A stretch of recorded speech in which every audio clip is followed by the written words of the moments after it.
The Field of 68 Media Network presents Red is the New Orange, a Syracuse basketball podcast. Vince intercepts a pass, breakaway for the freshman guard, he flies and slams! Aerial assault from Judah Mintz. Looking to go back door to Bell, they get it to a near corner three, knocks it down! Chris Bell, the sharpshooter. Bringing you everything you need to know out of the 315. Up top, Williams surges ahead, up with the right hand and in. A pretty up and under move from Benny Williams to beat his man. Over to Taylor, he skips into the lane, puts up a floater, it drops in. Let's get it started with your hosts, Ian Unsworth and Johnny Gadamowitz. Another week, and now 2 games on the calendar for Syracuse the week of Monday, November 11th. First, it's Colgate. We know the Raiders can be tricky. And then afterwards, on Saturday, Youngstown State. Ian Unsworth, Johnny Gadamowitz with you on Red is the New Orange, the Field of 68's podcast covering all things Syracuse hoops. Kyan Anthony has cut his team list down to 2. It's now just Cuse and USC. So we'll keep an eye on that, and we will have full reaction Friday once he makes his decision. But for now, we're going to stick strictly to the Raiders today. Johnny, before we get going, let's remind the folks, follow us on Twitter, F68_Cuse. Follow the Field of 68 on Twitter because they just released a podcast with Bruce Pearl, coach of Auburn, today after a plane fight that set the college basketball world on fire. Then Auburn went to Houston and won. So that is not something you want to miss. Go check that out. And the icing on the cake, he's not getting Kyan Anthony anymore, opposite to what I thought maybe was going to come to fruition. Yeah, I mean, we both said Auburn could be a player. Who knows? Recruiting is interesting, man. Things change by the day. As we center back to Syracuse, 86-82 won a week ago today over Lemoyne. And you think Lemoyne, you think Colgate, you think teams that set up pretty similar. They're both going to spread you out, shoot a lot of threes, and maybe have a big inside that can challenge you. Johnny, you think Syracuse fares a bit better now that they've seen this style before? Yeah, I think so. I think they would have to, especially if it does become a similar game plan. The thing that worries me is the fact that this team will have not played in 8 days by the time they take the court. It's one thing if that happens in December or January, you get the holiday layoffs and whatnot. But for it to be week 2 and already the scheduling of things is just a little weird. I know time off and resting up and getting healthy is never a bad thing. But early in the year, when you're still trying to find your identity, when you're still trying to really mesh as a group, I think that's something that could play a role a little bit. I don't know if rust is the right word because it's only game 2. But I think it's going to look like another early season kind of game for Syracuse. Now, different looking Colgate team. They lost a lot, and we'll touch more on that throughout the course of the show here, but still picked to finish atop the Patriot League, and rightfully so, I think, until somebody else goes out there and proves that they're the team in the PL, that it's going to run through Colgate. But they're coming off a bad loss against Drexel, too. So I think this is one of those games, Ian, that we go into combined, the time off combined with the fact that it's a new look Colgate squad that looks a little shaky, where it's a little bit of an unknown. I don't think either of us really know what we're going to get come tomorrow night. Colgate game is significant to us specifically because Johnny and I called our first game together on WAER back in 2021, the first year that Syracuse lost to Colgate. And that was the first time they had lost to Colgate since Jim Boeheim was in high school. So that to us, even though it's not a happy memory for many Syracuse fans, it holds a small sliver of our heart.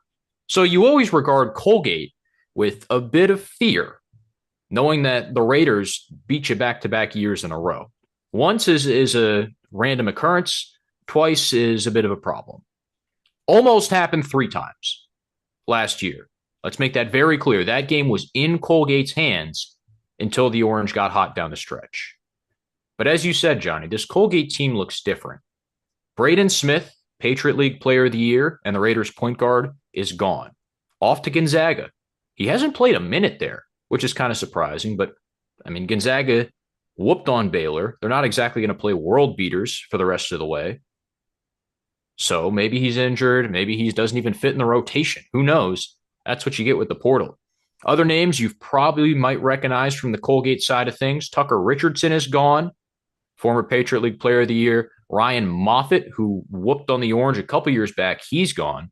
Keegan Records, one of the best big men year after year in the Patriot League, is also gone. All those guys have graduated and honestly are probably either playing in Uzbekistan or have moved on to normal lives like the rest of us. So who are the new faces to know on this Colgate squad? Well, the big name is Jeff Woodward, and he's a name that sounds familiar. He's their big man, right? But with the way Colgate likes to play, we don't know. Are we going to see 20 minutes out of Woodward? Are we going to see 30 minutes out of Woodward? I think the game is really going to dictate that. Outside of that, you got Brady Cummins. He's their shooter. He's the guy who is kind of that Tucker Richardson, Ryan Moffitt-esque kind of guy that's going to spot up. And if he goes on a heater and he gets hot, can really make you pay. Another guy worth mentioning is Jalen Cox, who did start 15 games as a freshman last year, but struggled to see consistent, serious minutes. He figures to take that sophomore leap and be one of the guys for the Raiders this season. But you're right, Ian. You look up and down this roster, you look at the numbers, you look at the minutes breakdown, and there's not a whole lot of familiarity. Nicholas Louis-Jacques is a name that has been around this Raiders program for a number of years now. He's now in his senior year. Again, he's not necessarily going to be the number one priority on the scouting report, right? So this is an opportunity for Syracuse to really kind of put their foot down. Styles make fights. And Colgate's style is that if one person gets hot or if one person causes problems for you, then the rest of the team starts getting open looks. The barrage of threes is what's always hurt Syracuse against Colgate. Yeah, last year they really struggled with turnovers in the first half. Colgate put some ball pressure on them and got them out of rhythm. But those first two losses, the Raiders just rained 3 upon 3 on the 2-3 zone. Against Drexel, they were 4 of 25 from deep. Didn't have it. Will they go back to the mean? I think that's a big question you have to answer if you're Syracuse. Can you stop this Colgate team from returning to the mean as shooters? Because 4 threes will certainly not be enough to beat Syracuse. But 11, 12, what did they make? 18 a couple years ago against the zone? Like and yes, Syracuse is not playing the zone anymore. We're well aware. But still, Colgate can find ways to beat you from deep. Yeah, law of averages would say they are due for a bounce-back game, especially because they don't shy away from that three-pointer. Like, even if they don't have it falling. You look at that Drexel game, 2 of 13 in the first half from range. Okay, they turn around and take 12 more in the second half. Now, they only made 2 of them, but it's that shooter's mentality that they do not abandon no matter how dire things might seem from beyond the arc. One thing that I think is really interesting, scanning this preseason Patriot League stuff, mentioned the conference favorite picked to finish atop the Patriot League. They don't have a single player, though, who garnered any sort of preseason recognition from the conference.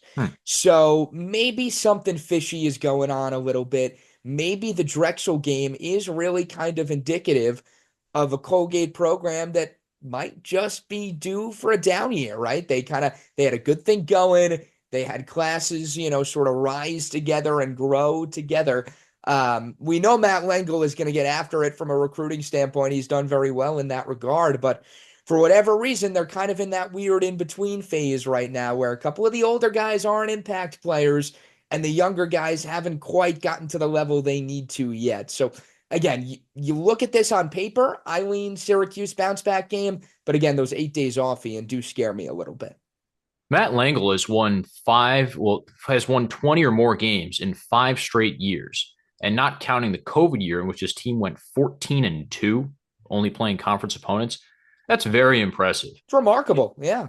The thing, though, about Colgate and the roster turnover, as you talked about, Johnny, the portal is going to start to get to them. Braden Smith is the prime example. Guys lured away by bigger offers. NIL. I mean, sorry, but I don't think there's much NIL going on in Hamilton, New York. Right. other places, bigger programs, bigger spotlights will lure players away, no matter how solid and cohesive your team culture is. So you lose your best player, the Patriot League's best player last year. There's going to be a void, regardless of how many young guys can potentially step up. Absolutely. And even though they've beaten big programs like Syracuse over the past couple of years, like they've gotten results, they've proven they can hang with some of these high major schools. But you're right. When it boils down to that NIL conversation, that's what is at the forefront of a lot of these players' minds. I'm curious, Ian, will you get to see the Raiders in person? Because after this, I know they're in Raleigh to take on the NC State Wolfpack. Is that a game you will? Or I guess you're home for Thanksgiving at that point, correct? I would think so. It all Yeah, depends it's on the Monday. It's schedule next here. Monday.